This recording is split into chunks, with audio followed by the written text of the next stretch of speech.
You've seen it 100 times, that small metal can at the back of your pantry. You probably bought it for emergencies, or because it was on sale, and then quietly judged yourself for it. Canned chicken. The protein people buy but don't talk about. It sits next to the tuna, behind the beans, and carries a reputation it may not entirely deserve. Here's the thing. Nobody tells you. Most people who avoid canned chicken have never actually looked at what's in it, or how it's made. They're reacting to a texture, a smell, an assumption. So let's fix that. From the plant floor to the retort chamber, this is exactly how canned chicken is made and why the story is more complicated than you think.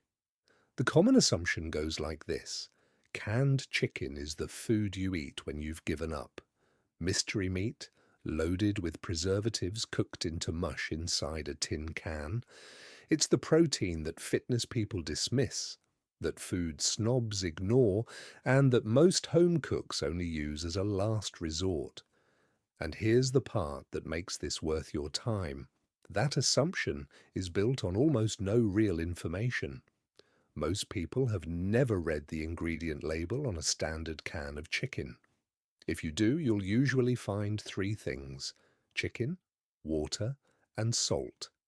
That's it. No list of chemicals, no paragraph of additives, but the process that gets it from a live bird to that sealed can. That's where the story actually starts. It starts at a poultry processing plant, most of them operating under continuous USDA inspection. That part is non-negotiable. The Food Safety and Inspection Service has federal inspectors physically present at every federally inspected poultry facility in the United States. The chicken arrives already slaughtered, cleaned, and separated. What happens next depends on the brand. Some use breast meat only, what you see labeled as white meat. Others use a mix of breast and thigh. Thigh meat has more fat and a different texture, which is part of why the final product varies so much between brands. The meat is trimmed and cut into pieces. Then it gets a preliminary cook, usually in steam or water, before it ever touches a can.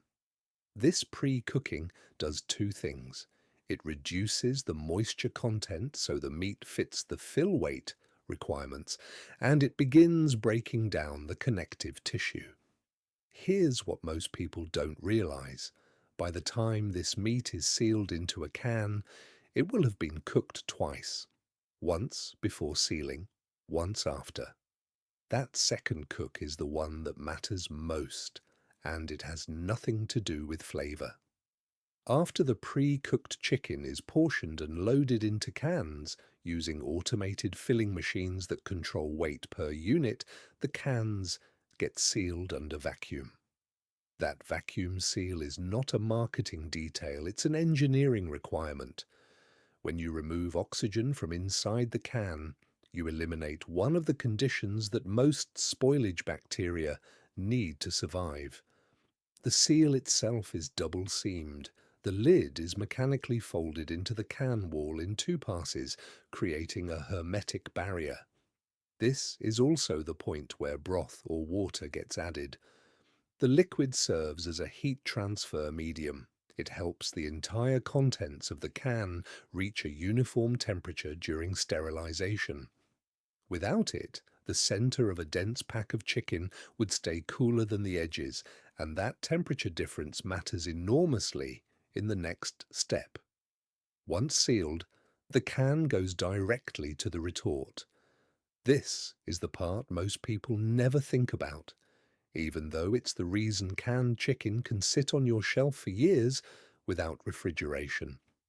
A retort is a pressurized vessel that uses steam to raise the internal temperature of a sealed container beyond the boiling point of water. Standard atmospheric boiling gets you to 100 degrees Celsius. That's not enough. The target for low-acid canned meats, and chicken qualifies as low-acid with a pH between 5 and 6, is 121 degrees Celsius or 250 degrees Fahrenheit. At that temperature, under pressure, for a minimum calculated time, the process achieves what food scientists call commercial sterility. The specific target is the destruction of Clostridium botulinum spores.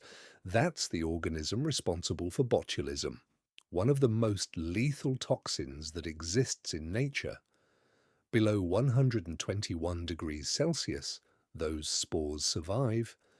At 121 degrees Celsius, held for the correct duration, they don't.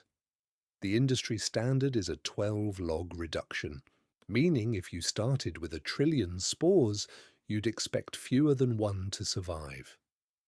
That calculation determines exactly how long each can stays in the retort, based on its size, its contents, and the density of the pack. After the heat cycle, the cans are cooled rapidly under pressure to prevent the seams from warping. Then they're dried, inspected, labelled, and sent to a warehouse. That best buy date on the can, per the USDA, canned meat stored in cool, dry conditions remains safe to eat indefinitely. The date is about quality, not safety. Stop here for a second because what I just told you changes how the rest of this lands. The retort process is the same reason canned chicken has that soft, almost pulled texture. High heat denatures and aggregates the proteins. The muscle fibers break down. The texture is not an accident or a sign of low quality. It's a direct result of the same process that makes the food microbiologically safe without refrigeration. What you lose in texture and in some B vitamins is real.